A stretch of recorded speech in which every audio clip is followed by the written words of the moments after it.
from the disease. Reports from France and Hungary show that on many farms the death rate, मौत की शरह या मरने की जो कह लीजिए तादाद है, from anthrax has fallen गिर गई है, कम हो गया, from 10% to 1% amongst sheep and from 5% to less than 1% among cattle. इस हिफाजती इलाज ने लाखों भेड़ों और मवेशियों को बीमारी से बचाया है।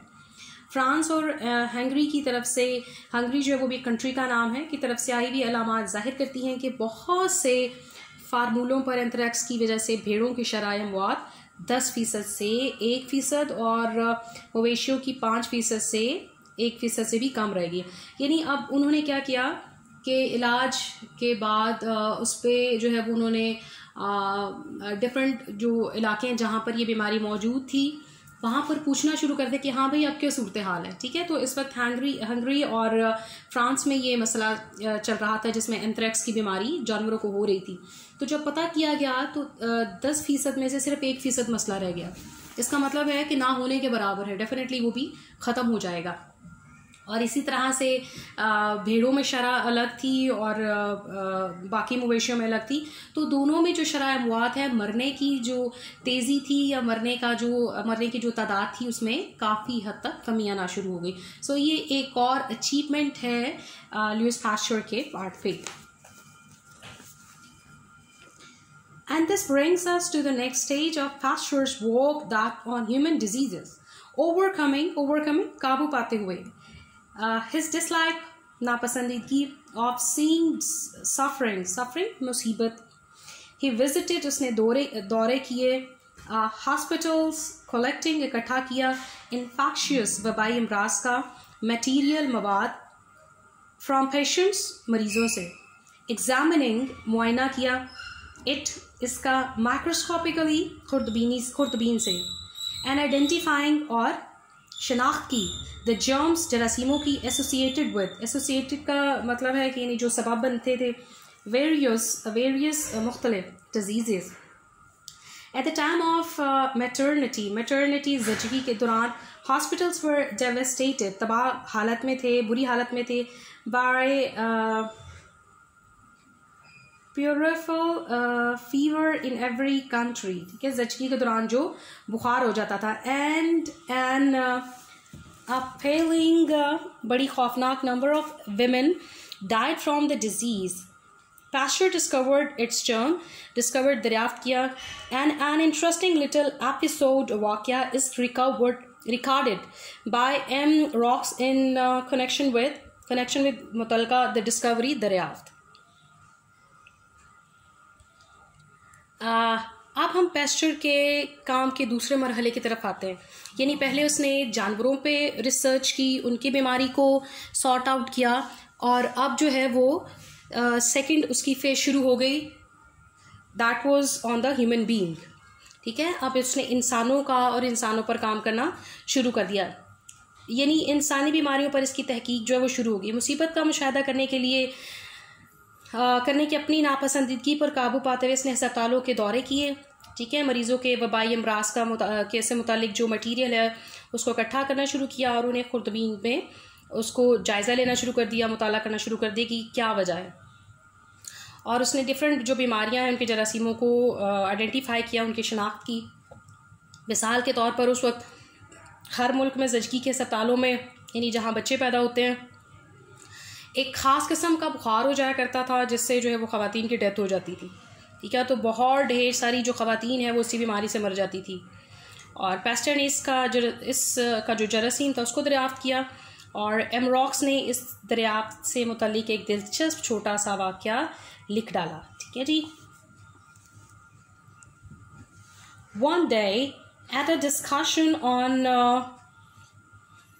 puerperal fever, discussion बहस जिसकी ज़चगी से मुतल्लिका जो बुखार है, which was taking place at the Academy of Medicine, while one of most distinguished मारूफ, मुमताज़, बड़ा मशहूर authorities माहिरीन was eloquently, बड़े प्यारे अंदाज में, ठीक है, डिस्कैंटिंग गुफ्तगू कर रहा था on the causes of epidemics वबाई जो बीमारियों का फैलाव है of this disease at maternity hospital he was suddenly interrupted उसको टोका गया by Pasteur as follows it is nothing और all that which causes the epidemic it is the doctor and his belongings which carry the germs from diseases to the healthy woman.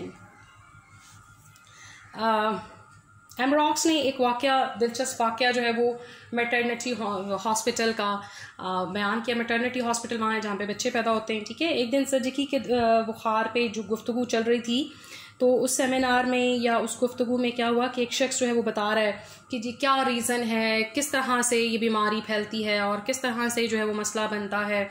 तो यहाँ पर Louis Pasteur भी बैठा हुआ था, वो खड़ा हो गया और उसने कहा कि कोई किसी किस्म का मसला नहीं, मसला जो वो डॉक्टर के साथ है, ठीक है। डॉक्टर और डॉक्टर का जो सामान है वो रीज़न है, वो वजह है बीमारी की। डॉक्टर अपने साथ जरासीम जो है वो औरत तक ले जाता है। So doctor is the main reason of this disease, ठीक है जी। And when the speaker replied with the superiority, फोकियत बरतरी के साथ, ठीक है, which we can call imagine, तसव्वुर करना, that he was afraid they would never discover the microbe जरासीम। Pastor rushed Lapka to the backboard and drew tasveer bana dali the germ, saying, "Stop here, it is the picture." Nowadays, thanks to Pasteur and Lister, epidemics of this disease in maternity hospitals are unknown. We now come to how he discovered the method, tariqa of making vaccines. Weakened, कमज़ोर किया करना, germs which can be inoculated, टीके के ज़रिए दाखिल करना, in measured quantities into human beings as a cure, इलाज और preventive और रोकथाम के तौर पर of the diseases caused by the ordinary unweakened कभी मजबूत germs, ठीक है। और जब बोलने वाले ने जवाब दिया ऐसी बरतरी के साथ जिसका हम तसव्वुर भी नहीं कर सकते कि उसे खदशा है कि वो कभी भी इस जरासीम को तलाश नहीं कर पाएगा या दरियाफ्त नहीं कर पाएगा, तो पास्टर ने फ़ौरन उठा और उसने बोर्ड पर जो है वो उसकी तस्वीर ड्रॉ की और कहा कि जी ये तस्वीर है। पास्टर लिस्टर का शुक्रिया जिसने आजकल जो ज़चगी से मुतल्लिका बीमारियां हैं उनको उसकी वैक्सीन ढूंढी है। और आज के दौर में अगर आप देखें तो किसी भी किस्म की बीमारी या किसी भी किस्म का जो जरासीम है जिससे ख़वातीन खुदा न खास्ता फौत हो जाती हैं वो नहीं नज़र आता। और पास्टर जो है वो पास्टर ने इसकी भी वैक्सीन बनाई और इसका भी दरियाफ्त किया और टीके के ज़रिए जो है वो इससे बचाया जा सकता है और ख़वातीन को बचाया भी गया। Thank you very much. I hope कि आज का लेसन आपको समझ में आया होगा और आपने इंजॉय भी किया होगा। इस पूरे लेसन को जब भी आप एक फ़्रेश वीडियो सुनते हैं तो अपनी बुक में मौजूद जो प्रीवियस पैराग्राफ्स होते हैं उनको भी रिवाइज़ किया करें ताकि आपको समझ आता चला जाए कि इन पैराग्राफ्स का पीछे वाले पैराग्राफ्स के साथ क्या कनेक्शन है, क्या कनेक्टिविटी है, ताकि उसको जो है वो किया जा सके, इजीली आप उसको समझ सके। उसके अलावा हर वीडियो में मैं आपसे कहती हूँ कि जहाँ जहाँ आपको प्रॉब्लम आ रही है, आपको लगता है कि कोई पैराग्राफ आपको समझ में नहीं आ रहा, कोई चीज़ आपको समझ में नहीं आ रही, तो आप अपनी टीचर से ज़रूर रब्ता करें, ठीक है। आप हमारे साथ कनेक्टेड हैं तो ज़रूर पूछा करें कि आपको कौन सी चीज़ समझ में नहीं आ रही। Thank you very much. Next paragraphs के साथ हम नेक्स्ट वीडियो में मिलेंगे।